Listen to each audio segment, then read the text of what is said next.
নবী গো জীবনে আপনাকে দেখি না,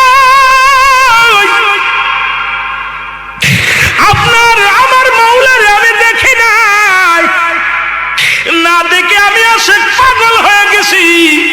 নবী গো আজকে বলে দাও তুমি আমি পোশাক ছাড়বো নাকি ছাড়বো, আমি জীবনটা দিয়া দিবনি। ইলহামের মাধ্যমে শুনতে পাই, এ বাবা পোশাক ছেড়ে দে, পোশাক লাগবে না, যাকে ছাড়লে হবে জাহান্নাম অন্তর ঠিকানা। এই দুনিয়ার সব ছেড়ে দে রে হুজ্জাব, তবু কালেমা ছাড়িস না, নবীর তরিকা ছাড়িস না। হুজ্জাব এই আওয়াজটা কানে কে যেন বলছে, সঙ্গে সঙ্গে পণ্যের কাপড়টা ছেড়ে দিয়া পাগলের মতো কাঁদতে কাঁদতে